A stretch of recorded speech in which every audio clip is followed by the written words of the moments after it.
Boa tarde a todos. Meu nome é Luiz Ujeda, sou diretor de Regulação e Relações Institucionais da BCR, e é uma grande satisfação estar com todos vocês aqui. O painel seguinte, ele vai tratar do tema de regulação do setor de rodovias, perspectivas e desafios. Para isso, nós vamos contar com a presença da moderadora, a professora Joísa Saraiva, da Fundação Getúlio Vargas do Rio de Janeiro, a qual convido aqui para subir à mesa.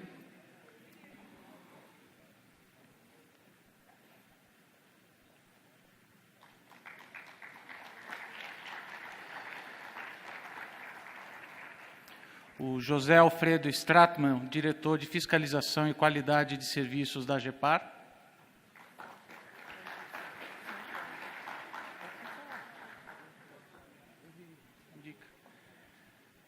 E o Giovanni Peng Filho, diretor de Operações da Artesp.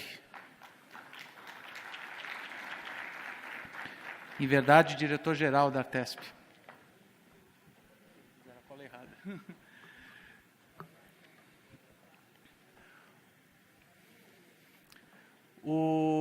Nós vamos contar ainda com a participação do diretor da NTT, Marcelo Bruto, que já está se encaminhando aqui para a nossa sala, para a nossa palestra.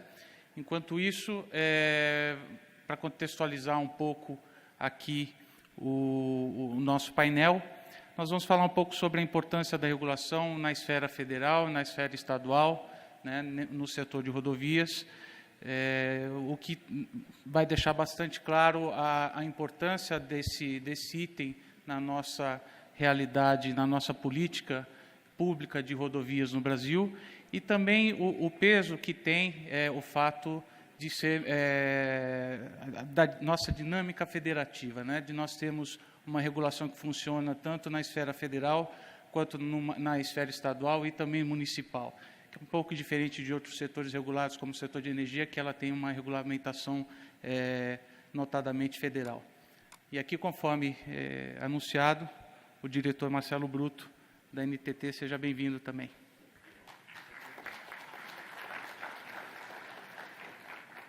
Então, dado o adiantado da hora, eu já passo a palavra para a professora Joísa Saraiva, que vai apresentar o paper, né, a palestra magna, para que a gente possa refletir aqui em conjunto com todos.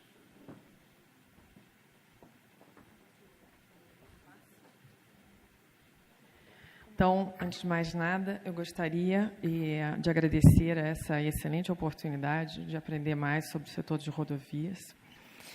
E agradeço, então, ao presidente da BCR, Ricardo Pinheiro, e também ao Luiz, que me proporcionaram essa oportunidade tão interessante. Foi bastante bem estruturada em minha avaliação. Me foi solicitado que elaborasse um artigo que seria circulado entre os representantes dessa mesa, e a partir também de uma apresentação em conjunto de slides, eles teriam condições de melhor subsidiar a sua própria participação aqui nesse painel. Claro que a oportunidade é excelente, eventuais erros, como professora, eu digo que são de minha responsabilidade. Então, eu sou diretora de uma unidade dentro da Fundação Getúlio Vargas, uma unidade corporativa chamada Centro de Estudos em Regulação e Infraestrutura.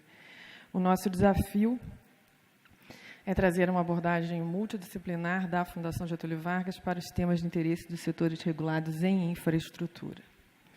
Através desse time, temos desenvolvido um conjunto de trabalhos e tudo mais, e parte dessas reflexões que trago aqui emergem dessa cooperação que temos. Como é que estruturei essa apresentação? Primeiro, um conjunto de princípios da regulação e da regulação no setor de rodovias. O que há de particular? Quais são os elementos que justificam a regulação e a regulação econômica no setor de rodovias? Breve panorama da regulação setorial vigente, porque eu creio que várias outras palestras ao longo desses 3 dias farão isso muito melhor do que eu.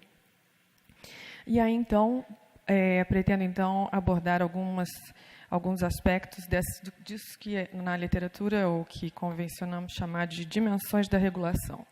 Ou seja, entender a regulação como uma combinação de forma e conteúdo. A forma representada pela governança regulatória, quais são as características do processo decisório, e a substância é o material, como é que se dá essa intervenção do Estado no domínio econômico, no caso, no setor de rodovias. Por fim, teço algumas breves conclusões, passando, então, a um conjunto de questões que pretendo colocar para o debate. Obviamente, né, sabemos que o segmento de concessão de rodovias é um dos principais focos do PIL 2. Né? São planos de investimento em infraestrutura bastante necessários. Né? De acordo com o programa veiculado pelo governo, seriam 66,1 bilhões de reais em investimentos em rodovias. E se tratava de estabelecer condições para, então, se trata de estabelecer condições adequadas capazes de garantirem a atratividade desses investimentos privados. Vários dos que me antecederam aqui, já falaram da importância de contar em caráter complementar com participação privada para esses investimentos. Obviamente que a gente não pode deixar de citar um momento desafiador que enfrenta o Brasil, né, e quais são os seus impactos, e certamente provável que algumas empresas do setor venham a enfrentar aumento do custo de capital. Fato, inclusive, que hoje está até na capa do jornal Valor Econômico.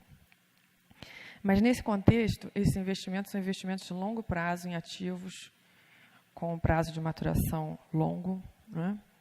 Então, se trata de olhar para frente, né? Tentar entender como garantir, através de estabilidade, previsibilidade e condições para um efetivo cumprimento das regras que recairão sobre esses concessionários. E, nesse sentido, o argumento fundamental aqui é que a regulação econômica adequada contribui para incentivar e viabilizar investimentos privados nos setores de infraestrutura. Há largas evidências com relação a isso. Obviamente, aqui já foram falados sobre os momentos aqui do programa, principalmente no âmbito federal, de concessão de rodovias, né, que tem um conjunto já de etapas, com trechos. E também já foi falado aqui da própria avaliação que anualmente promove a CNT, né, que reporta como é que é a percepção da sociedade com relação à prestação de serviços no segmento, de acordo com várias dimensões, e uma delas é a titularidade, se pública ou privada. E, ao que parece, a sociedade tem visto tem percebido valor na prestação de serviços por concessionários privados. Não é? Agora, se trata de entender o seguinte: qual seria o fundamento da regulação econômica? Bom, se nós estamos falando de ativos com longo prazo de maturação, né, muito mais longo que a própria permanência dos governos, se trata de garantir ou proteger as partes, né, disso que a gente chama, sem conotação pejorativa, né, de uma expropriação ou de um comportamento oportunista. Né. E, não raro, se verificam casos de renegociações de contratos que podem ser custosas. Né. No caso do setor dos transportes, há uma grande incidência, maior até que nos outros segmentos de infraestrutura, de renegociação de contratos de concessão, motivados, em alguns, ou iniciados por ambas as partes, e com consequências, às vezes, indesejáveis. Não é?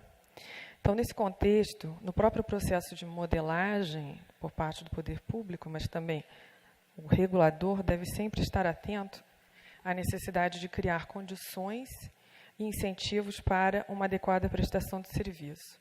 Isso, basicamente, significa assegurar um equilíbrio entre os objetivos de curto prazo e de longo prazo, ou seja, preços e tarifas adequados, boa qualidade satisfatória, assegurando o retorno para os investidores que seja compatível com os riscos enfrentados.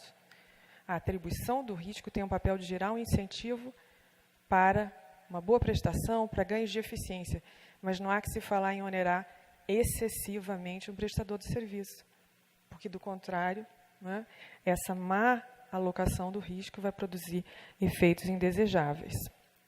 Então, apenas através de uma alocação de riscos adequada se torna possível incentivar a eficiência sem onerar indevidamente o concessionário. Então, como falava, há duas dimensões, basicamente, né, na nossa abordagem, não é apenas nossa, né, duas dimensões para um sistema de regulação. Há o caso da substância regulatória, conjunto das regras e normas impostas aos agentes regulados, mas também, cada vez mais, existe uma preocupação em avaliar como efetivamente são tomadas as decisões no âmbito dos segmentos regulados. Ou seja, avaliar a qualidade deste processo decisório. Qual é a forma desse processo decisório? O que pode ser medido por um conjunto de dimensões. São elas, por exemplo, accountability, clareza na atribuição de funções, transparência, né? Tem o regulador instrumentos para que efetivamente tome decisões na forma de capital, né, humano, de um staff técnico qualificado, não é? Tem independência, tem autonomia decisória, tem autonomia financeira, conta ele com esses recursos, não é? Então, esse tem sido um dos grandes objetos da análise que desenvolvemos lá no âmbito do Centro de Regulação.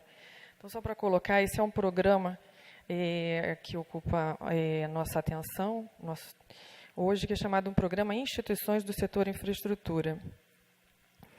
Esse nosso PROIF, ele tenta analisar como é que se relacionam, então, a governança regulatória, que vai tentar entender e contribuir para o aperfeiçoamento do processo decisório no âmbito das agências reguladoras para os setores de infraestrutura, e como é que este tema se relaciona com a governança e a gestão dos prestadores de serviço e também com o desenho e implementação de políticas públicas.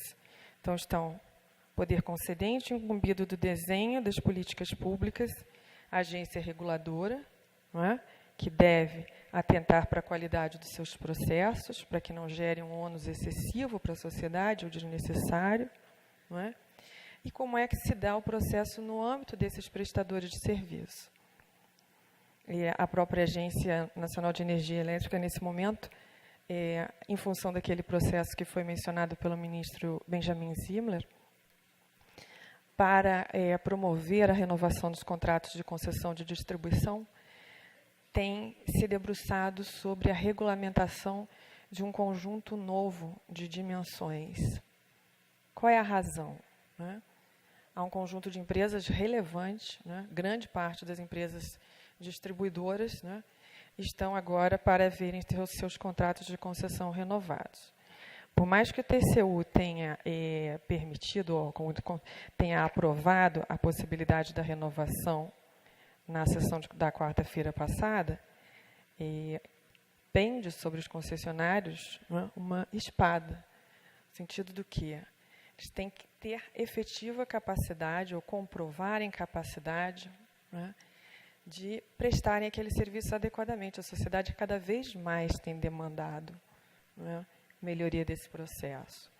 Então, a análise no âmbito da Agência Nacional de Energia Elétrica, ela inova, estabelecendo agora um tripé de condições. A qualidade, né, que deve melhorar de acordo com uma trajetória estabelecida, a governança corporativa das empresas, que está sendo fortemente reforçada através de critérios mais rigorosos, né, que inclusive permitiriam evitar episódios ruins que ocorreram no setor, lá em 2012. Né. Houve um grupo que sofreu intervenção e o regulador entendeu que precisava desenvolver novos mecanismos para não mais ficar à mercê. Não é? É público, é o Grupo Rede. Vi que aqui o Grupo Rede sofreu uma intervenção, foi um processo árduo, né, para o regulador, para os prestadores de serviço, né, e também para a sociedade. Então, novos critérios de governança corporativa estão sendo estabelecidos para que, de modo mais oportuno, mas o regulador tenha a capacidade de verificar qual é a saúde financeira dessa concessionária. Não é? E o terceiro pilar seria também essa sustentabilidade econômico-financeira, um outro aspecto muito importante. Com relação à própria governança corporativa, o regulador está tentando analisar como é que esses critérios que ele pretende estabelecer se relacionam até com os critérios daqueles diferentes níveis de governança estabelecidos no âmbito da Bovespa, por exemplo. Várias concessionárias aqui têm papéis listados, não é? Então, se trata de entender como é que este outro regulador pode ajudar o regulador setorial, não é? A regulação tem esses múltiplos reguladores. É possível que uma coordenação seja benéfica no sentido de garantir melhores condições da prestação de serviço, desde que cada um saiba exatamente qual é a sua área de competência. Há um regulador ambiental, há um regulador setorial, não é? Tem, por exemplo, a Bovespa, que é regulada pela CVM. Então, são múltiplas informações que podem ser utilizadas. Por que eu trouxe esse caso? Porque este caso da ANEEL, ele é, de certo modo, algo que merece ser melhor analisado, porque na própria relação com o TCU, ou mesmo dentro do setor ou outros setores, existe uma tentativa de olhar como é que está evoluindo a regulação, né? Então, esse é um sinal importante, né? É um avanço. Então, esse nosso processo aqui, esse programa, ele tenta analisar essas diferentes dimensões, né, que são afetas à prestação de serviço. E esse gráfico aqui, eu trouxe que ele é fruto de uma reflexão, né, que fazemos no âmbito desse programa. O que acontece? Nós fizemos uma avaliação do conjunto de indicações submetidas, né, pelo Executivo para o Congresso, né, para o Senado, para as diferentes agências reguladoras. E fomos verificar, então, como é que essas indicações, né, elas se traduziam em aprovação. Então, as indicações são as barras verdes para o conjunto das agências reguladoras de infraestrutura, a ANS, a ANP, a ANEEL, a ANTAC, a Anatel, a Anvisa, a ANAC, a ANTT e a ANA. Observe que a barra verde nunca está muito distante da barra laranja. Um pouquinho diferente ali para a NTT, que está com 27 indicações, com 20 aprovações. Acho que esse aqui merece até ser atualizado. Qual foi o nosso objetivo aqui quando fomos investigar ou avaliar esse número aqui? Existe uma evidência de vacância em um conjunto de agências reguladoras. Felizmente, a NTT agora pode olhar essa experiência no passado, né? Deixamos para trás essa experiência. Mas ela nos mostra um aspecto importante, que, na verdade, no âmbito do Executivo, esse não encaminhamento dos nomes para as agências reguladoras não pode se justificar por um temor de que, uma vez indicado, né, aquele profissional não seria aprovado. Não é? Porque, na verdade, aqui, quer dizer, a maior parte dos indicados pela presidente, não é? A maior parte dos indicados foi apreciado e foi aprovado. Então, a vacância não está... O problema da vacância, de acordo com isso aqui, ele não está tanto relacionado ao próprio Congresso. Não é? Ele é um processo que precisa analisar em outra esfera. Um dos casos mais complexos aqui, na designação dos dirigentes de agências, foi, de fato, verificado com a NTT, que, durante muito tempo, teve um quadro de interinidade, né? Mas houve também um conjunto de mensagens que foram retiradas. Então, não há que se falar em rejeições. Quer dizer, rejeições são pequenas, né? Isso é um aspecto importante para que a gente possa entender a dinâmica do processo de designação, de nomeação dos dirigentes das agências reguladoras federais. Por quê? Nós estamos também fazendo uma avaliação mais cuidadosa de como é que tem evoluído esse índice de profissionalização das diretorias. Não é? Então, tem um ranking, esse ranking tem diferentes versões. Essa aqui é uma versão que tenta analisar a formação desses dirigentes e o grau de despolitização. Esse é um trabalho que poderemos depois disponibilizar, né? E ele tenta comparar como é que essas diferentes agências reguladoras performam com relação a isso. ele tenta mostrar a necessidade de aperfeiçoar o processo de nomeação dos quadros dirigentes. Porque, nesse processo de elaboração desse artigo para apresentar hoje e também no desenvolvimento da apresentação, nós tivemos a oportunidade de conversar com alguns integrantes das 3 agências que estão sentados aqui. Procuramos servidores dirigentes e dirigentes da ANTT, da AGEPAR e da ARTESP. Né? E aí, então, um dos pesquisadores que está incumbido aqui dessa avaliação da governança no âmbito das agências, ele foi ouvir, ele fazer análise do discurso, porque várias medidas qualitativas aparecem ao longo do tempo, às vezes elas não são tão elucidativas quanto ouvir a própria parte. Né? Então, realmente, as agências, quer dizer, têm situações diferentes. Né? O caso da ANTT, uma agência reguladora federal, que já conta com um quadro de profissionais concursados, né?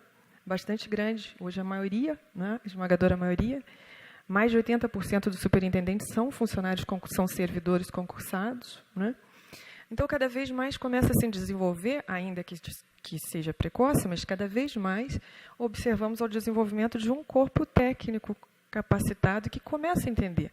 Os servidores da ANTT, no seu depoimento, reportam que, no início, não eram percebidos pelo próprio setor como muito capacitados, mas que agora entendem que a sua relação com os concessionários, com os prestadores de serviço, tem melhorado sensivelmente.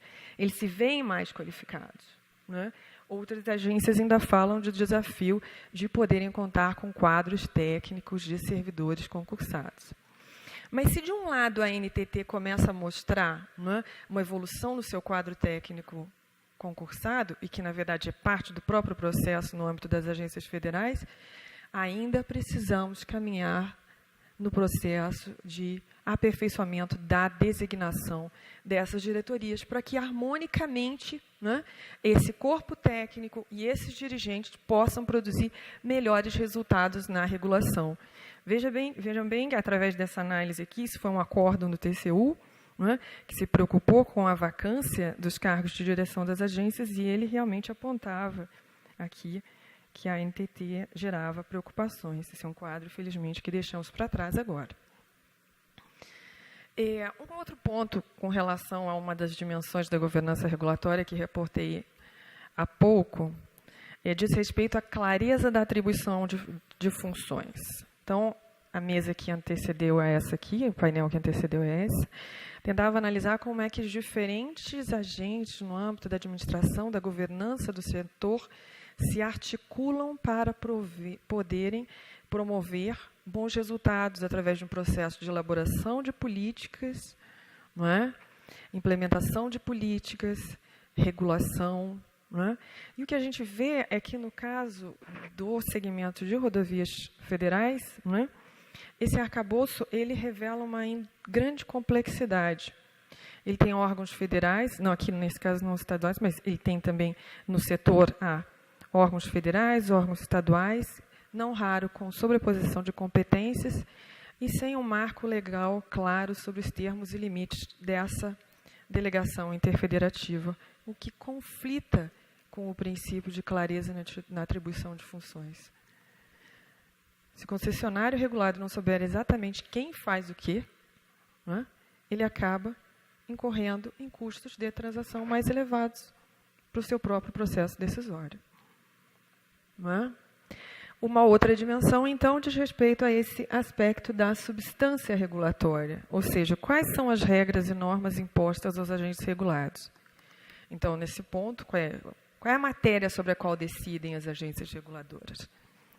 Certamente elaboram, contribuem para o processo de modelagem dos contratos de concessão, contribuem para o processo de atribuição, os leilões de concessão.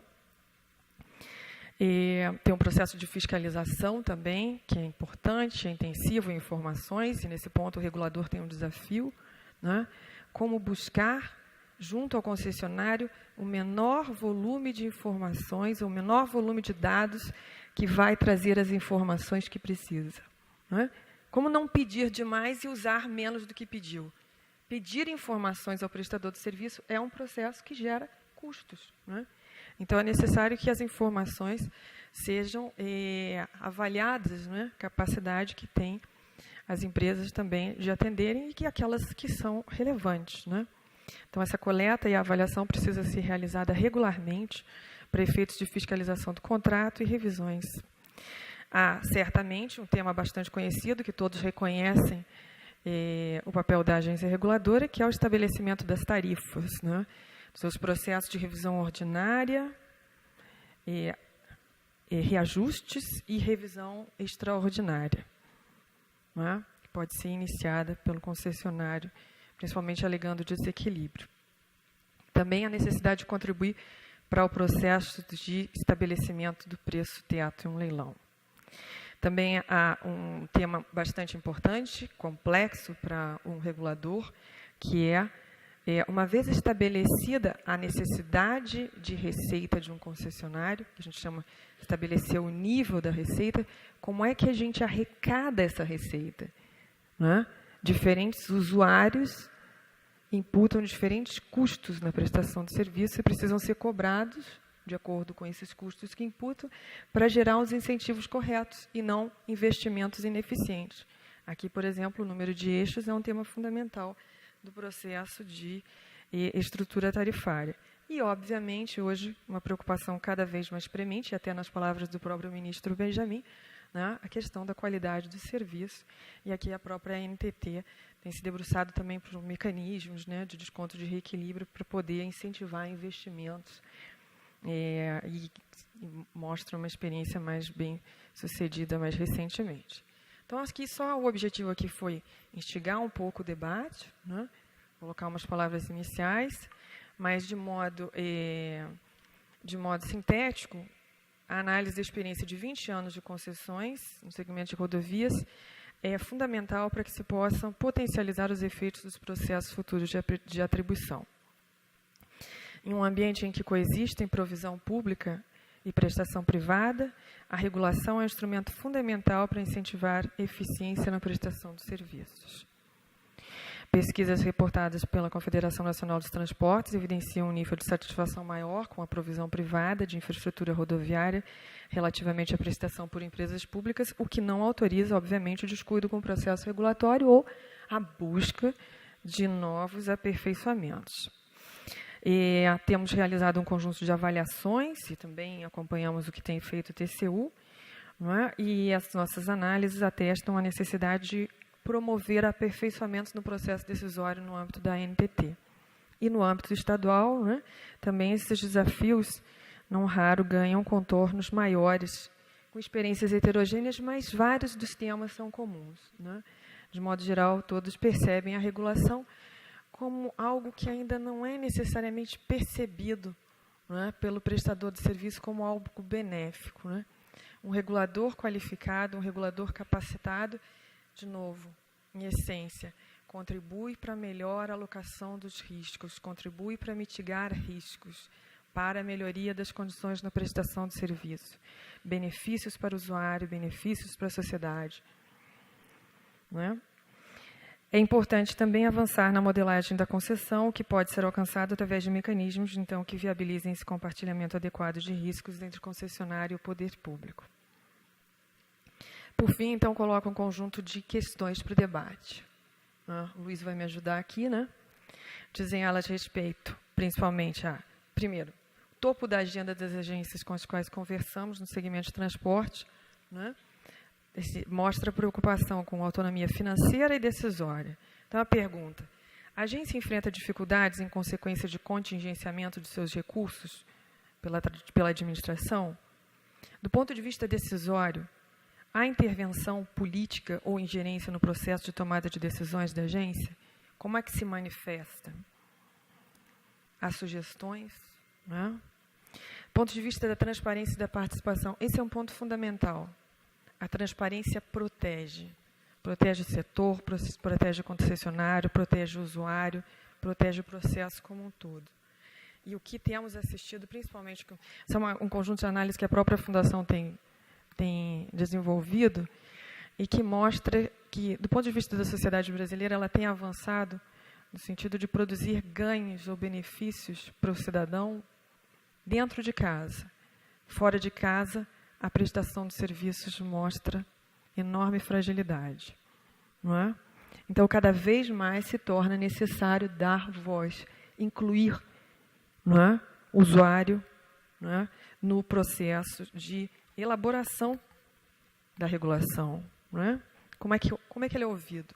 O custo do usuário participar é um custo muito elevado. O próprio setor elétrico, ele já, na nossa análise, são quase 1.000 audiências públicas e consultas públicas, mas o desafio é incluir o usuário, porque o prestador de serviço consegue se fazer representar.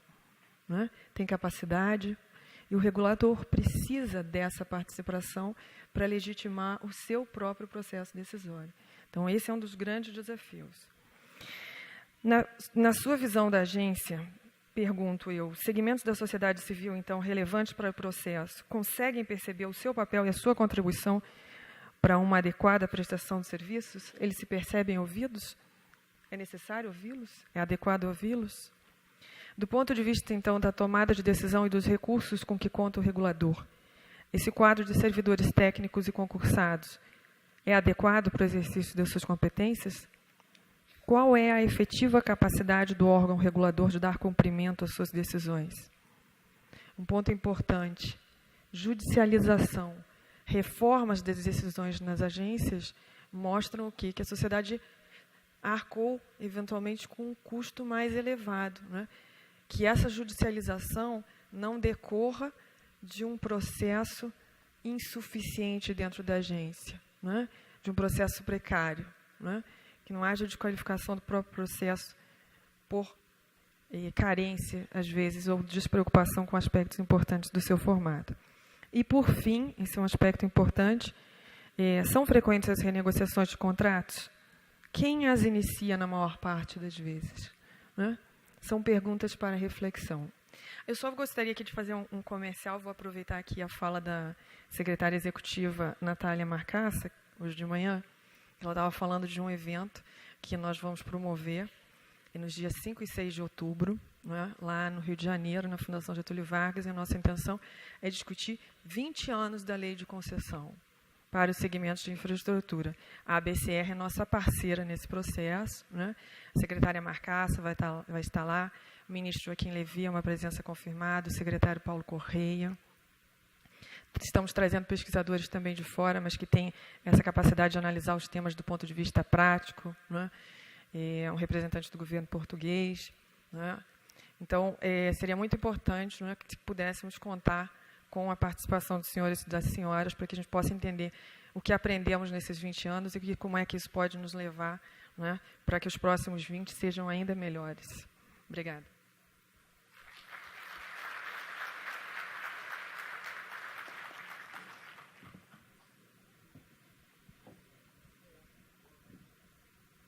Obrigado, Joísa, pela excelente apresentação.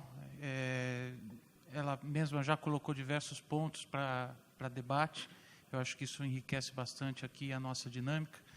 Para quem não sabe, a Joísa também é ex-reguladora, ela foi diretora da Agência Nacional de Energia Elétrica.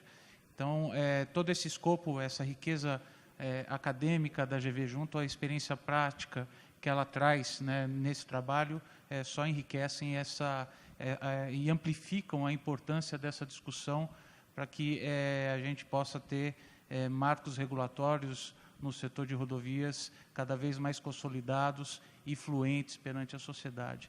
Então, eu vou passar a palavra para o Marcelo Bruto, né, que é o representante da Agência Federal, e depois a gente passa para os representantes das agências estaduais.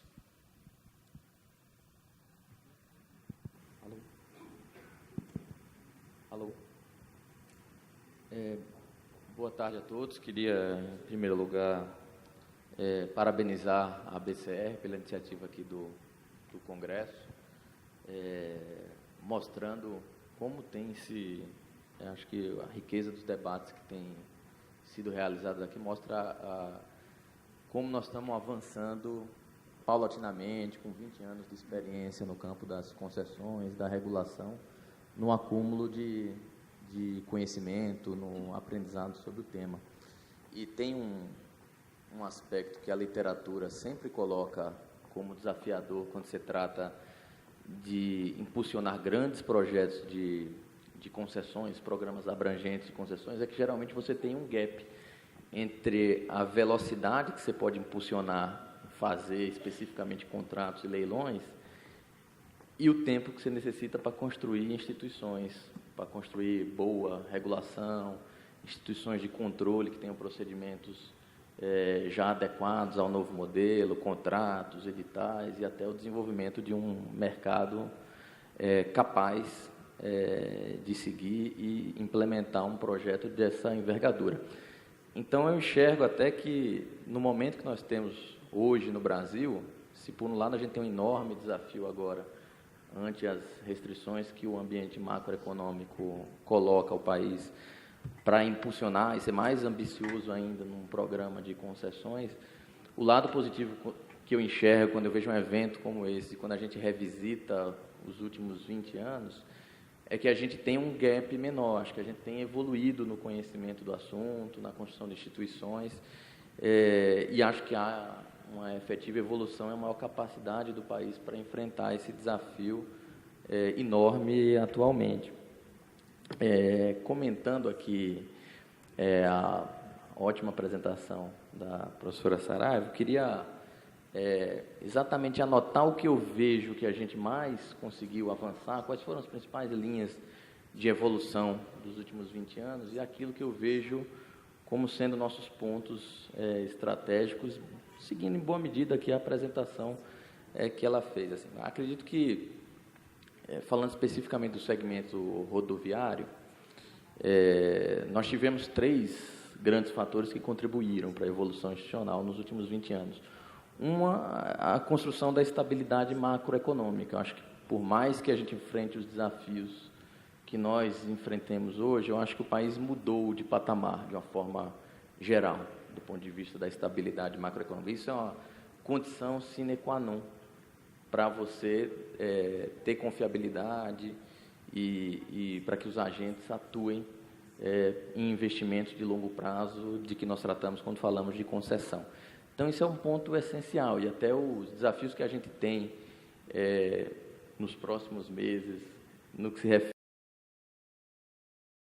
à estabilidade, a preservação da estabilidade que foi construída nos últimos anos, é essencial também para que a gente possa seguir com o programa de concessões. Mas acho que isso foi um fator que foi essencial para o avanço do programa. O segundo ponto, eu acho que foi a construção institucional mesmo das agências reguladoras. É bom lembrar que a gente fez a primeira fase, a primeira etapa de concessões, a gente ainda tinha o DNR como agente implementador das concessões. Nós tivemos a NTT especificamente criada já há alguns anos após a celebração dos primeiros contratos de concessão. Acho que de lá para cá a gente avançou muito. É claro que tem muito desafio para vencer ainda na agência, mas hoje a gente tem uma agência com uma razoável capacidade burocrática, já com um bom número de servidores de carreira. A professora registrou aqui a presença forte dos quadros de carreira da agência nos principais cargos diretivos. Acho que é uma conquista enorme. A construção de procedimentos, de ferramentas de participação social, por exemplo, bem claras e estabelecidas. Uma agenda regulatória que é previamente discutida, anunciada para os setores interessados e que passa por um processo de análise e participação social até que você edite os normativos de mais abrangência, mais impacto.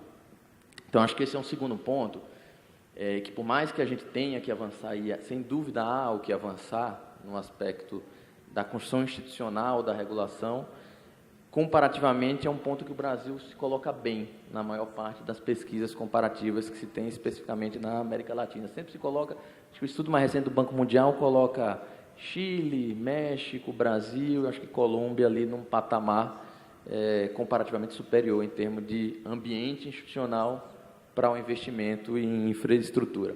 Eu acho que o terceiro ponto é o avanço, a implementação propriamente dita do programa de concessões. Acho que tem sido muito rica.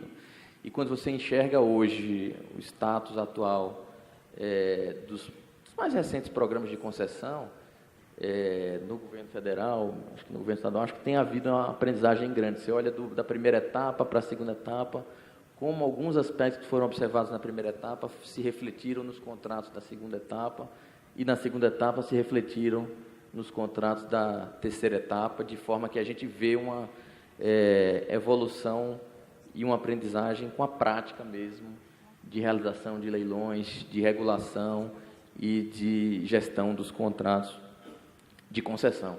Esses 3 vetores, acho que a estabilidade macroeconômica, a estabilidade institucional e a implementação e a priorização de um grande programa de concessões, acho que são os fatores chaves para a consolidação do programa e continuarão sendo os fatores chaves para que nos próximos anos nós consigamos evoluir mais.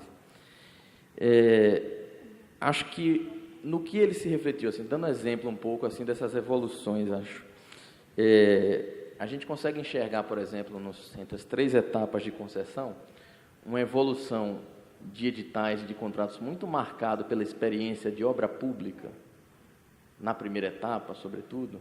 Então, exigências de qualificação técnica, de habilitação, muito marcadas lá pela experiência do 8666, até os programas de exploração rodoviárias, ainda marcados pela experiência da 8666, uma migração para contratos mais focados em incentivos, em primeiro lugar, com definição mais clara de parâmetros de desempenho, com a tentativa de se migrar por uma regulação por incentivos. A professora citou, por exemplo, aqui o desconto de reequilíbrio. Acho que também tem evoluído também maior clareza no estabelecimento de riscos, na distribuição de riscos entre as partes, então uma matriz de risco mais clara, mais robusta, uma regulação mais clara sobre a inclusão de novos investimentos, com a disseminação e, inclusive, a regulação da metodologia do fluxo de caixa marginal. Acho que foram alguns aspectos importantes de evolução nos editais e nos contratos nos últimos anos. Licenciamento ambiental também, acho que foi um aprendizado, e nós continuamos tentando evoluir agora com a experiência. Estou vendo aqui o Josias, na experiência mais recente da alocação de risco com o poder público, e ele tendo um papel mais ativo no licenciamento ambiental. Acho que tem sido uma experiência, no geral, positiva, embora também muito desafiadora, que nós também temos bastante que avançar. Mais recentemente, acho que outro passo importante, aqui mais para a modelagem dos editais, dos contratos, mas para o aprofundamento do diálogo entre setor público e setor privado, é o uso da experiência com PMI. Acho que tem sido um passo importante. Esse ano saiu uma regulação federal. Eu sei que alguns estados também, se não me engano, São Paulo também editou recentemente um regramento sobre PMI, e eu acho que é outro passo importante. Acho que é um processo complexo, acho que de aprendizagem de lado a lado, mas acho que também irreversível na construção de uma relação de confiança, de troca de informações, que, por exemplo, a Europa chegou a evoluir hoje para um modelo de diálogo competitivo, que chega até ir mais longe do que o PMI.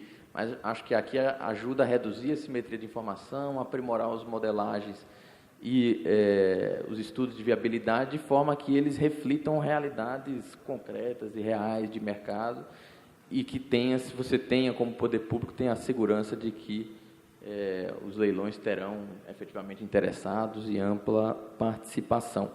Acho que é outra evolução importante. E acho que, mais recentemente, o novo programa de concessões lançado em junho, ele sinaliza para um passo mais ousado, que remete àquilo que eu falei inicialmente, em termos de concessões de rodovias, que é quase que rodovias se tornar uma commodity mesmo em termos de concessão, né?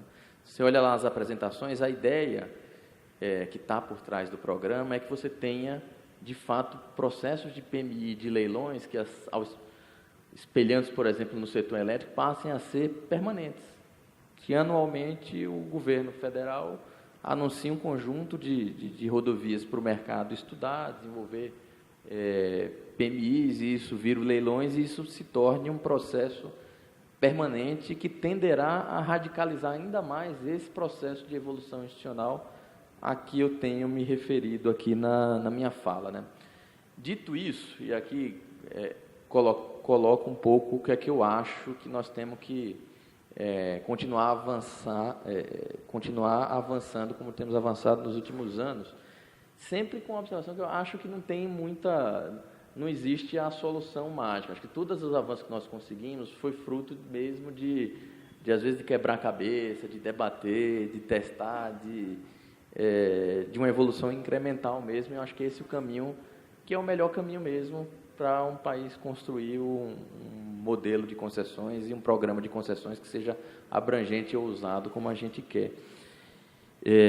Acho que a gente já tem, para os próximos anos, de forma bem imediata, aqui, um desafio grande de construir modelagens de concessão que pegue um pouco de tudo que a gente já viu nos últimos anos e seja flexível para o caso concreto, que não se amarre a um único modelo one size fits all que vá funcionar, que seja para uma rodovia que precisa de um programa de manutenção e recuperação, para outra que precisa de uma duplicação. Acho que a gente precisa ter modelagem, já estamos num momento em que podemos ter modelagem adequada a cada caso concreto, que possa desenhar de acordo com a realidade daquele caso concreto. Eu acho que com isso a gente tem condições de avançar num programa de concessão abrangente, como a gente está falando atualmente, que inclusive está abrangendo agora regiões as mais diferentes. Lembrando mais uma vez a nossa evolução nos programas de concessões. Nós começamos muito concentrados no Sul e no Sudeste. Mais recentemente, nós migramos para concessões no Centro-Oeste e o PIO já sinaliza para concessões nas regiões Nordeste e Norte. Isso implica que você tenha que ter largueza e reconhecer a realidade de cada região. Isso a gente já está enxergando nos primeiros processos de PMI e acho que a gente tem que ter clareza disso nos próximos meses, quando nós avançarmos no PIO. Acho que a gente tem que continuar avançando no desenho de editais e contratos. Acho que um ponto que essa ideia de transformar a rodovia em commodity tem que colocar para a gente é como é que a gente atrai mais e mais atores para um conjunto de rodovias que tem cada vez mais perfis heterogêneos. Como é que a gente atrai segmento de médias empresas, investidores estrangeiros. Acho que esse é um ponto importante que nós temos que estudar e que nós estamos tentando evoluir. Então, por exemplo, regras mais claras. Na agência, nós estamos tentando avançar em regras mais claras para a participação de empresas estrangeiras nos leilões de concessões.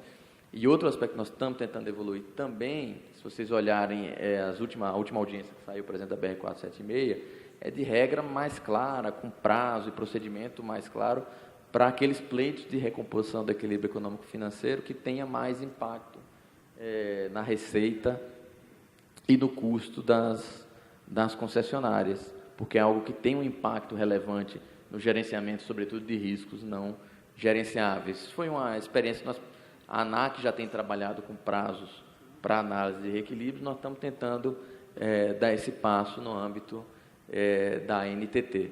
Então, eu diria que também nisso a gente tem que evoluir. Assim, ter mais clareza. Eu tenho percebido que ainda existe muita dúvida quando você conversa com fundos, com participantes que têm interesse em investir no país, sobre a participação dos players internacionais, inclusive sobre a possibilidade de trazer profissionais do exterior para atuar nas concessões e também avançar mais e mais na financiabilidade dos projetos.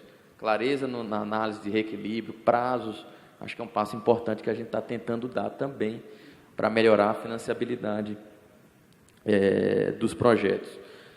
Terceiro grande tema, eu acho, ampliação dos mecanismos de financiamento seguros. Acho que nós temos tido uma experiência muito relevante e interessante com debêntures de infraestrutura, mas acho que temos que avançar mais. Acho que a linha de financiamento que o BNDES disponibilizou sinaliza para incentivar mais e mais esse mecanismo.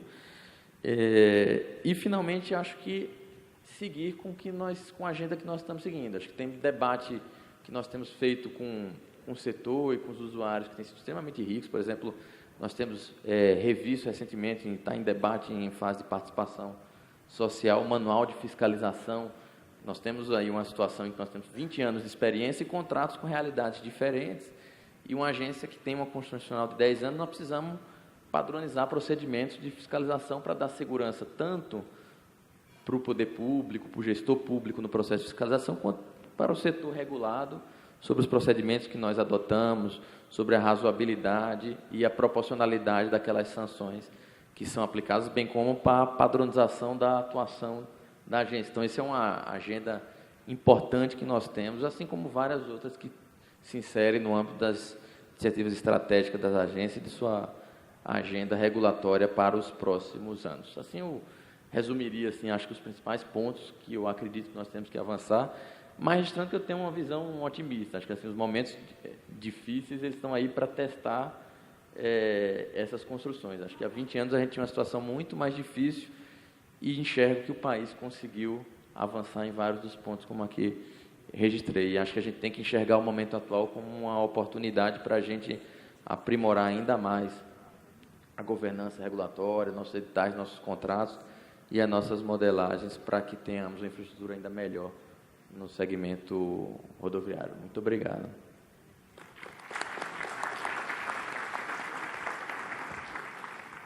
Agradeço ao Marcelo Bruto, né, diretor da NTT, pela exposição, pela clareza, né, dos pontos, né, não só dos contratos atuais, mas de contratos futuros, né, que foi uma visão bastante detalhista e técnica que o Marcelo nos trouxe. Eu passo a palavra agora ao diretor-geral da Artesp, Giovanni Penck, para que faça, enfim, dê a sua contribuição aqui ao nosso evento. Muito obrigado.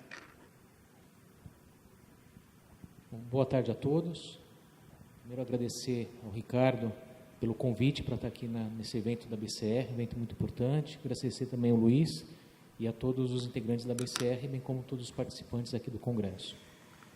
Bom, a Artesp ela inicia, como grande parte das agências, como bem comentado pelo Marcelo, com os órgãos executivos de trânsito, depois criam-se as comissões e depois que vem a agência reguladora. Então, a agência Artesp, lá em São Paulo, é relativamente nova, tem aí 12 anos, de 2002, vai completar 13 anos, e hoje ela cuida da parte do sistema de transporte intermunicipal, exceto as regiões metropolitanas, e também da parte de rodovias. E dentro desse contexto do mercado, no segmento de rodovias, nós passamos por 3 grandes etapas no programa de concessão. A primeira etapa, lá no começo de 98, de 2000, onde tinha um cenário econômico totalmente diferente. O governo do Estado investiu num programa que pudesse trazer o atrativo para o parceiro privado para entrar e que tivesse grandes investimentos. Uma segunda etapa, onde privilegiou uma tarifa mais baixa, então buscou-se aquela menor tarifa. E depois, mais recentemente, agora em 2015, praticamente, nós tivemos a primeira parceria público-privada, que é um modelo diferente, que você traz dentro do programa de concessões de São Paulo, e como comentado por Marcelo, você consegue colocar adequado àquele cenário onde você tem. Nesse caso da PPP Tamoios, nós mudamos um modelo onde investimento de 3,9 bilhões, você ia ter uma parte sendo um aporte patrocinado pelo Estado, com aporte dos investimentos na ampliação principal, e depois uma contraprestação anual de 156 milhões, além das receitas oriundas de pedágio. E a empresa ganhadora conseguiu um deságio de quase 40% do investimento que o Estado ia fazer. Então, são modelos que você traz dentro do programa de concessões para que possa adequar a cada etapa ao cenário econômico que o país vive naquele momento. Esse PPP, a PPP Tamoios, nós fizemos em 2015, 2014, e a concessionária assumiu em 2015. E no cenário econômico que nós vivemos, já temos que considerar a 4ª etapa, porque as novas modelagens têm que partir para um caminho totalmente diferente. E numa malha que nós temos ainda a conceder, se esses estudos caminharem para isso, de 70%. Hoje, mais cedo, o ministro comentou do percentual de malha concedida no governo federal, de 12%, um pouco mais de 12%. No estado de São Paulo, 30% da malha do estado já está sob concessão. Nós temos 22 mil quilômetros atribuídos diretamente ao estado de São Paulo, sendo que desses 22 mil, 6.600, mais ou menos 6,5 já estão concedidos. E dentro das questões apontadas pela professora, a agência, nos últimos anos, tem trabalhado muito para encarar alguns desafios importantes e, principalmente, trazer algumas questões relacionadas à estrutura da agência e o relacionamento e a transparência para o usuário. Hoje, todos os dirigentes são indicados, depois passam por uma sabatina na Assembleia. Nós temos autonomia financeira, administrativa, inclusive orçamentária, através da taxa de fiscalização que a agência recebe dos entes regulados. E com isso, ao longo do tempo, a agência conseguiu aplicar uma série de programas sempre em prol da qualidade de serviço e de reforçar cada vez mais a imagem institucional da agência. Um exemplo disso foi todo o trabalho feito, por exemplo, com o pedágio eletrônico, que a agência, desde 2011, junto com o Poder Concedente, trabalhou para atrair cada vez mais usuários para um modelo, para um serviço que trazia qualidade para o usuário da rodovia, que trazia benefícios para o usuário da rodovia, e tentar trazer cada vez mais um número maior de usuários, mesmo aqueles não frequentes, e para poder permitir, inclusive, a cobrança por trecho percorrido, ter possibilidade de uma estrutura tarifária diferente dentro dos contratos de concessão, um modelo de cobrança diferenciado, onde você paga pelo trecho efetivamente percorrido pelo usuário. Hoje já são 4 projetos que a agência, com recursos próprios, investimentos, o apoio do Poder Concedente e com a parceria com as concessionárias que aderiram a esses 4 projetos, conseguiu viabilizar. Nesse cenário também, desses desafios de ampliação, da melhoria da regulação, nós conseguimos implantar também, para conseguir melhorar toda a parte de processos, dar maior transparência para os processos internos, para as questões técnicas, para as decisões da agência, e para trazer uma parceria muito mais próxima com as concessionárias, a implantação de um centro de controle de informações. Hoje a agência consegue receber em tempo real a informação das 20 concessionárias que nós temos, através de um centro que recebe não só os dados, os equipamentos da operação da rodovia, mas também consegue visualizar as imagens das concessionárias, das câmeras dentro dos CCOs das concessionárias. Isso é uma forma, como comentado, que a questão e a preocupação do staff, você consegue, com custos menores, melhorar e reforçar o papel atuante da agência, trazer transparência para os processos internos para a agência, e agora a gente entra no fluxo de tentar automatizar o processo da agência, os processos internos da agência. Isso, quando você fala a longo prazo, isso mostra cada vez mais uma estabilidade, uma transparência, uma agilidade na tomada de decisão e uma clareza do que está acontecendo no relacionamento entre a agência, o Poder Concedente, as concessionárias e a sociedade. A partir desse centro, grandes outras inovações saíram. Por exemplo, o próprio centro tem atuado junto com a segurança pública, nós temos integração com a segurança pública de São Paulo, para que possa trocar informações com relação a assaltos, roubo de carga das rodovias. Isso reverte em benefício para o usuário e em benefício para as concessionárias, que a gente consegue colocar dentro do modelo de regulação do Estado. Você também tem ações focadas ao usuário. Esse ano nós começamos a Artesp Informa, fazer com que a agência passe de forma mais clara, mais rápido e mais ágil informações para o usuário do sistema concedido do sistema de rodovias, além do trabalho muito bem feito das concessionárias, que estão lá dentro do segmento, dentro do seu trecho, atuando. Mas a agência começa a prestar informações quase em tempo real para os usuários através de um site onde são gravados clippings, informações e áudio disponibilizados inclusive para a imprensa. Isso tudo é uma forma de trazer uma transparência e uma agilidade, uma clareza maior para o usuário da via. Além disso, nós temos trabalhado muito nesse aspecto da regulação e de deixar um cenário cada vez melhor para que você no futuro possa trazer os novos cenários para investimento. Você trabalhar, por exemplo, com as evoluções nos aspectos de segurança do programa. Então, hoje, dentro do Estado de São Paulo, nós temos o programa de redução de acidentes, que faz parte dos contratos de concessão, onde temos conseguido ganhos muito grandes em prol do usuário. De 2011 até 2014, praticamente em 4 anos, os índices de mortos das rodovias do programa de concessão reduziram em 25%. Então, são avanços significativos que nós temos. E a confiança nesse programa e no trabalho das concessionárias é tão grande que nós adotamos, inclusive, as metas da ONU. Então, hoje a gente trabalha, dentro do programa de concessões do Estado de São Paulo, reduzir em 50% o número total absoluto de mortes comparados aos índices de 2010 até 2020, e em 20% o número total de feridos. Isso é um trabalho constante que se faz dentro do contrato de concessão, onde você sempre traz em prol do usuário.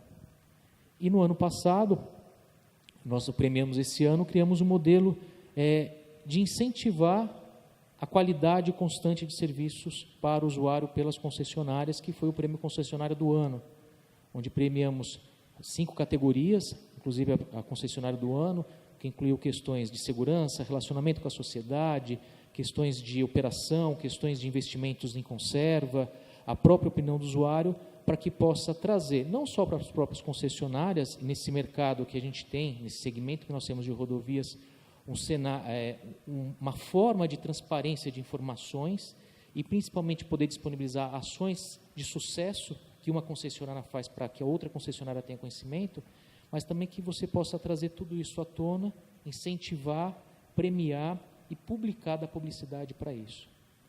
Então, esses são vários desafios hoje que o Programa de Concessão do Estado de São Paulo e a agência, nos últimos anos, vem olhando, vem atuando e vem fazendo com que as coisas possam evoluir dentro do cenário que nós temos atualmente. Mas e o daqui para frente? O que pode ser feito daqui para frente? Nessa questão da regulação e de trazer um cenário, uma competição e resultados diferentes daqui para frente. Como eu falei, pensarmos talvez numa 4ª etapa de concessões nesse cenário econômico que nós vivemos hoje. Então, é notório que a sociedade, nos últimos anos principalmente, tem um apelo e tem aclamado por grandes mudanças. Todos vivem, principalmente nas rodovias, manifestações. Em São Paulo nós tivemos praças de pedágio que foram atacadas, foram incendiadas, manifestações que fecharam rodovias. No estado de São Paulo é muito comum, principalmente nas cidades do interior, a rodovia acaba sendo o melhor palco para a população fazer suas manifestações.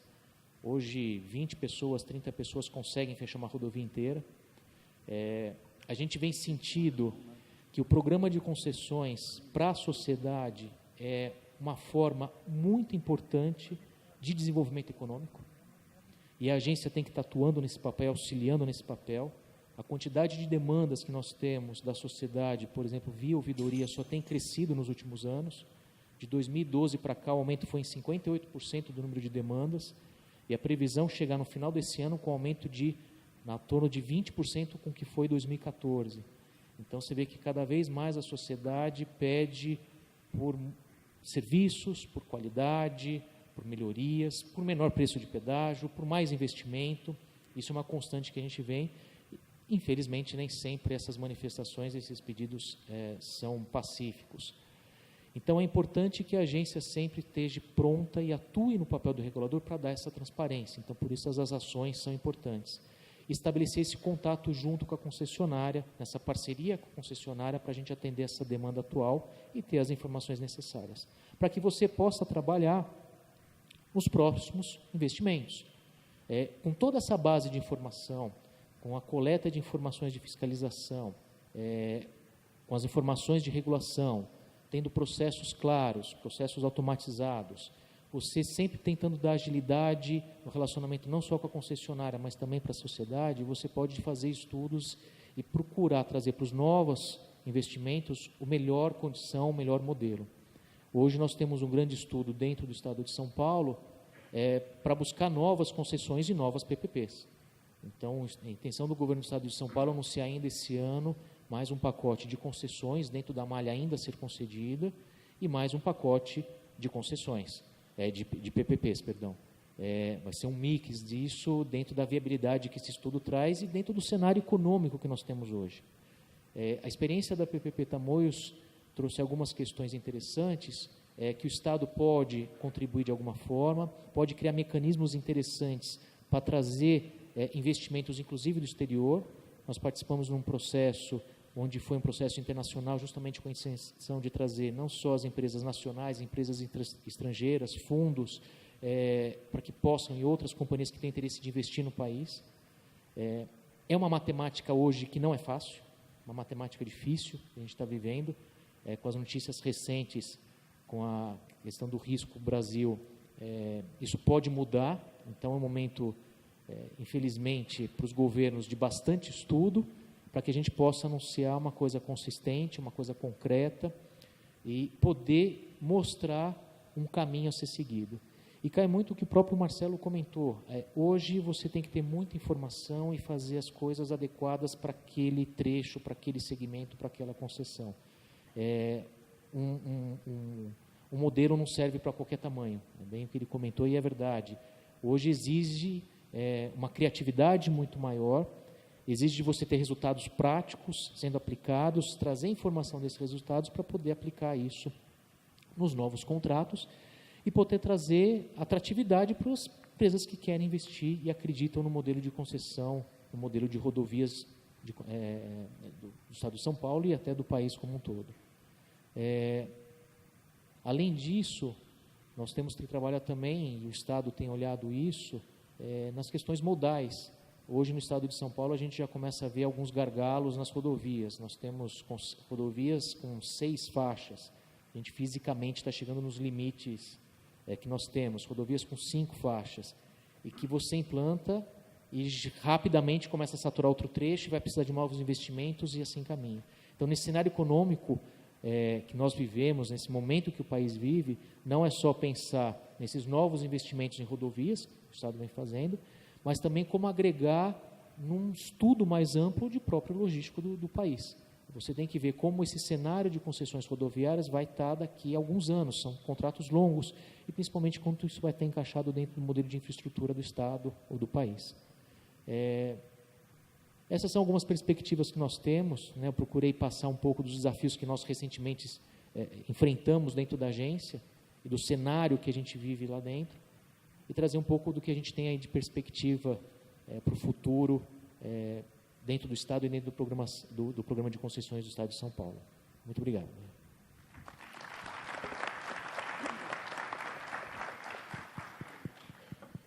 Agradecer ao Giovanni Peng pela apresentação, pela exposição do robusto programa do Estado de São Paulo, dos desafios que tem enfrentado com a PPP, com o modelo de PPP, principalmente a Datamoios, e passar a palavra aqui, por último, mas não menos importante, ao José Stratman, que é o diretor de Fiscalização e Qualidade de Serviço da AGEPAR, que é a Agência Reguladora do Paraná, que vai também expor um pouquinho sobre a riqueza da regulação lá.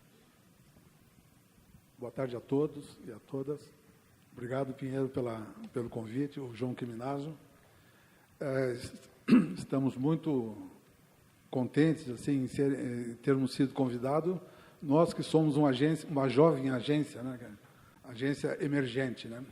Eu pedi para ficar por último aqui, porque para descolar um pouco a questão, porque São Paulo é um país, e a NTT toma conta do país. Então, são agências consolidadas, e o nosso caso é um pouco diferente. E eu acabei de mudar o meu assim, o que eu ia falar, para caminhar pelo lado dos estados, agências reguladoras estaduais. E eu podia citar 2 exemplos aqui, Paraná e Rio Grande do Sul. Há 18 anos, em 1996, eu era diretor do DR e participei de todo o processo de criação e implantação do chamado Anel de Integração. São 2.500 quilômetros de rodovias, 1.800 federais e 700 estaduais. Na verdade, o Anel de Integração ele foi idealizado como uma ferramenta de logística para o Estado do Paraná. E, como forma de executá-lo, foi através de um convênio do governo federal, as rodovias foram delegadas ao Estado e nós fizemos a concessão. São 6 lotes e, desde o começo, assim, foi um problema sério. Nós pagamos o preço até hoje de certas atitudes que foram tomadas lá atrás. Eu não estou aqui condenando ninguém, só estou relatando um fato e depois a gente conclui o porquê.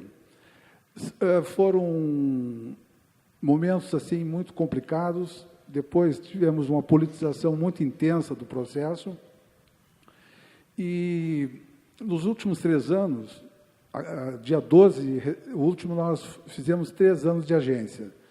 3 anos atrás, então, eu e mais um colega fomos chamados, e, olha, vocês vão criar a agência reguladora do Paraná. Pode começar. Então, saímos, aí depois pegamos mais 2, arrumamos uma sala, um computador e assim por diante. começamos a agência reguladora. E aqui começa a primeira diferença. No Estado, a NTT e a Artesp são agências executivas, né? Nós somos uma agência reguladora. Ou seja, tinha e tem uma discussão, um litígio muito intenso lá de 18 anos, né, cara? E nós chegamos agora e, vocês têm que ajudar a resolver esse problema. Tá? Então, doutora, a primeira pergunta que fica é o seguinte: o que é melhor, uma agência reguladora, só reguladora, ou uma agência executiva, né? Essa é uma questão que eu coloco aqui. Outra questão importante é que os estados, por exemplo, no nosso caso, assim, o filé já foi. Então, o que tem para ser executado e precisa ser trabalhado são rodovias com menos tráfego, mas não menos necessidade, né, mas menos tráfego. E o Estado, assim como todos os Estados, eles precisam de novas fontes de recursos, porque os recursos, como todos sabem, né, agora ultrapassou a condição de escasso, né? Eles simplesmente desapareceram. E os problemas estão lá para serem resolvidos. E só com a participação da iniciativa privada eles serão resolvidos. Mas agora, como é que nós vamos compor um negócio onde a atratividade já não é tão grande? Então, esta é uma questão importante. Outra questão importante que foi falado aqui da autonomia, da independência das agências, né? Realmente, essa é uma questão que precisa ser trabalhada, né? Lá no nosso estado, nós já tivemos 3 CPIs, 130 ações ou 140 ações na Justiça. Então, tudo isso sendo trabalhado, né, no sentido de convergir para um acordo, mas é uma questão muito, muito complicada, né? E a agência está com apenas 3 anos, né? Mas no início nós contratamos a FIP para nos dar suporte na estruturação da agência. Questão de 2 semanas atrás, o governador sancionou a nossa lei para a criação de cargos e já estamos habilitados a fazer o concurso para contratação de um quadro próprio da agência. E esse é um ponto muito positivo. Aqui eu quero ressaltar o apoio que o governo do Estado tem dado à agência, né? Nós temos autonomia financeira, através de taxa de regulação. Hoje nós temos um valor razoável já para dar início mais efetivo nas nossas atividades. E o que eu quero deixar aqui registrado, né? Como que os estados, o Rio Grande do Sul lá praticamente abandonou a questão como que os estados vão trabalhar essa questão a partir de agora.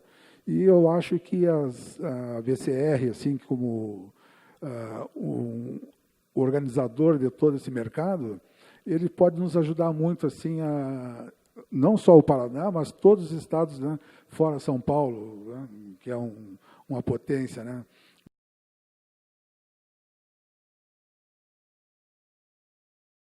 Mas no Nordeste, que precisa, Norte, Nordeste, que precisa avançar lá, né? Se a situação no Sul está meio complicada, lá também tende a ficar um pouco mais complicada. Então, eu queria deixar, professora, essa pergunta: o que é mais interessante e ao público aí também, se quiser, uma agência executiva, né? Então, é isso que eu queria deixar.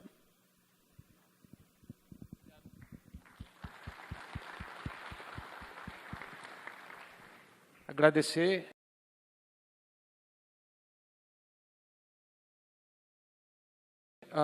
ao José Stratman pela exposição e já pela pergunta, ou seja, já queimamos uma etapa, já tem uma pergunta, incluindo para que ela possa fazer uma síntese aqui de toda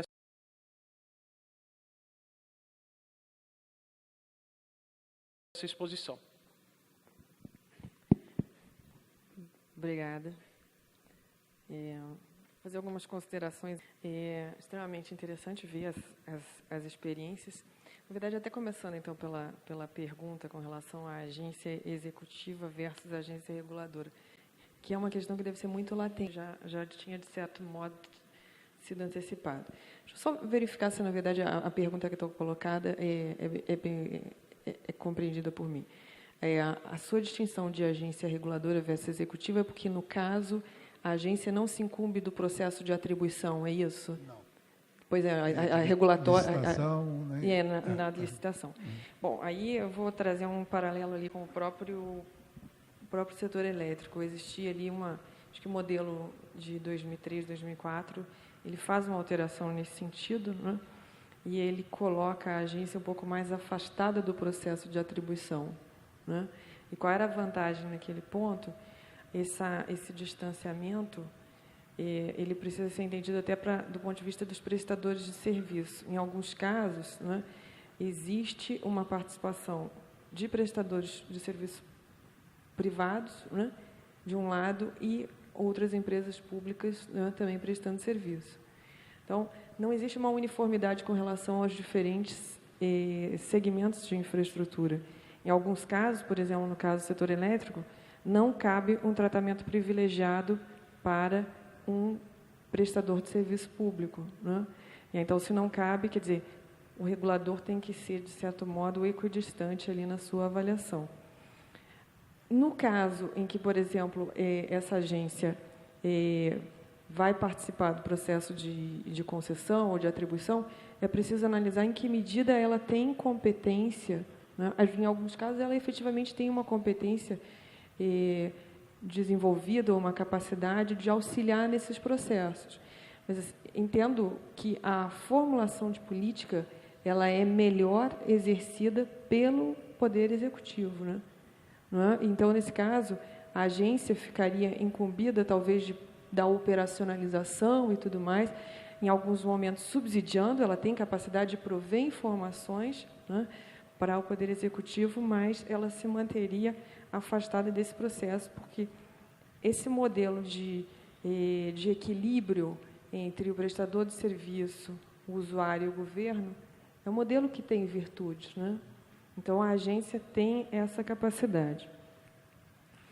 Acho que um tema que eu gostaria de falar, assim, até usando a experiência de outros setores, que a nossa atuação lá no Centro de Regulação permite, eu vou dar um depoimento aqui com relação à minha percepção no setor de rodovias, né? E acho que um pouco até da razão de eu ter sido chamada aqui para esse painel, né, está ligada a uma certa sensibilização da importância que a regulação pode ter para contribuir para o desenvolvimento do setor, né? Então, a gente basicamente trabalha com telecomunicações, energia, transporte, água e saneamento. Em energia, principalmente do ponto de vista do setor elétrico, já existe uma percepção muito clara que há um benefício na regulação. Os agentes reconhecem. Vários desses agentes, inclusive, são controlados por empresas multinacionais, né? E aí, então, as suas matrizes, né, elas veem na figura do regulador um certo apoio, um certo fortalecimento da atuação, né? E até uma proteção daquele comportamento, às vezes, lá do governo, que extrapola, que muda regras, né, que intervém. Então, a percepção de que a agência contribui para o processo é muito clara. Eu vou citar um outro caso, que eu não queria parecer injusta, mas essa é a nossa experiência.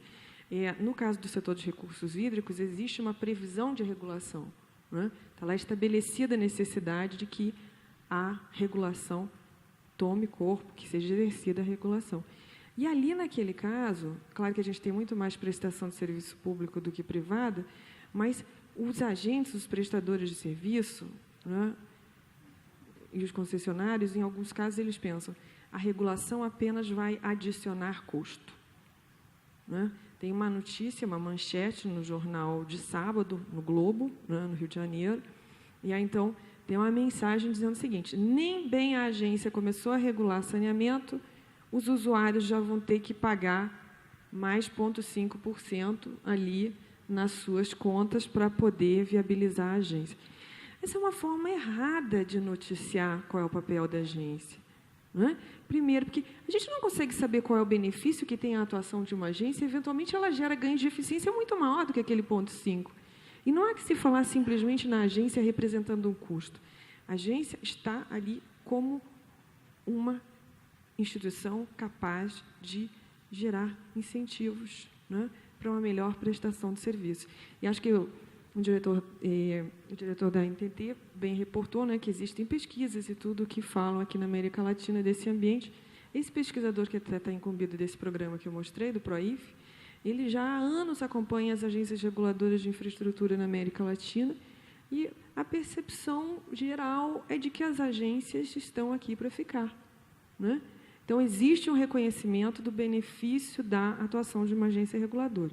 Agora, é claro, na sua fala, né, ficou sempre mostrado o seguinte, quer dizer, vou usar aqui a ideia de um país, né, que já avançou, né, e que mostrou que, de fato, hoje já existe uma preocupação com aqueles elementos mais que a gente diz na ponta da cadeia, já está preocupado com a participação, né, com a transparência, como é que isso ocorre, né?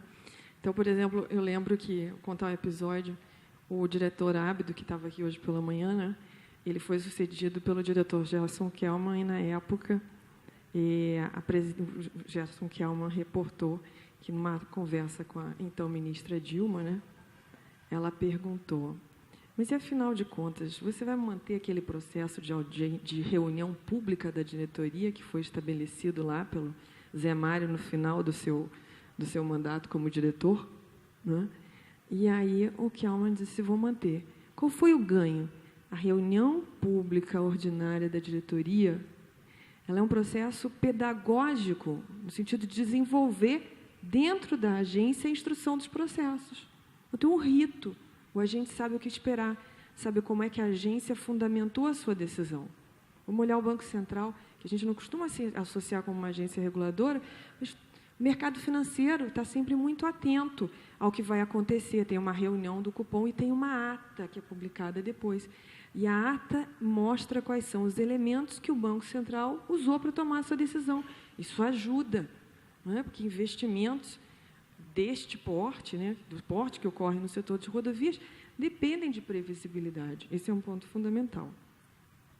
E a ATESP, de certo modo, já tem aí se mostrado, né, caminhando para incorporar, né, os usuários, a preocupação com os usuários, né, e como é que eles fazem parte desse processo. Eu creio que isso é geral para todos. Eu só gostaria de colocar que uma das questões que a gente tem analisado, e que eu creio que ajuda, e até ela é parte da reflexão que fiz com relação a essa audiência que a ANEEL agora está estabelecendo, numa parceria até com a Universidade de Lisboa, lá em Portugal, a gente está tentando desenvolver para os segmentos regulados um indicador da sustentabilidade. O que é esse indicador de sustentabilidade na prestação de serviços? Todos associam 3 dimensões ao conceito de sustentabilidade. Todos sabem que sustentabilidade tem uma dimensão econômica, uma social e uma ambiental, né? Mas é o seguinte, o que é sustentabilidade agora no âmbito da prestação de serviços, né, de infraestrutura, de serviços regulados? Esses 3 conceitos, mais 2 dimensões. A governança corporativa, né, como é que se dá o processo decisório no âmbito da empresa regulada, né? Conselho de administração, a quem se reporta, como é que se dá a cadeia de comando até dentro da empresa. Então, isso é algo que o regulador pode já começar a observar, porque ele quer analisar como é que se dão, eventualmente, contratos entre partes relacionadas. A empresa está lá querendo negociar ações na Bolsa, quer níveis mais elevados de governança corporativa lá na Bovespa, isso contribui, né? Isso é um aspecto positivo. E também um outro lado, que é qualidade da infraestrutura, né? Como é que estão as redes, né? Como é que estão as estradas, no caso, né? Uma preservação, manutenção, como é que estão os investimentos. E uma importância desse conceito de sustentabilidade é o seguinte, é um conceito amplo, mas que admite diferentes ponderações, porque não há que se falar que um prestador de serviço, né, um concessionário de rodovias em São Paulo, eventualmente vai já ser cobrado pelas mesmas variáveis ou pelos mesmos parâmetros que um outro em uma área, né, que demande mais investimentos, que esteja mais distante, que tenha maior incerteza com relação à demanda. Então, para além dessa avaliação dessas dimensões, né, do conceito, é preciso dizer como é que cada uma delas vai ser ponderada para gerar uma avaliação. Por que isso é bom? Porque isso protege o regulador e protege a empresa regulada, né, que cada vez mais tem que se ocupar aqui, né, também de questões ligadas à responsabilidade corporativa, socioambiental e tudo mais, e que são valorizadas pelo mercado e geram benefícios para a empresa. Eu acho que são esses os pontos aqui. Né? Obrigado, Joísa. Alguém aqui da mesa quer falar mais alguma coisa? Não? Então, vamos franquear a palavra para o público. Vamos abrir aqui para 2 perguntas. Quem quiser, por gentileza, levante a mão.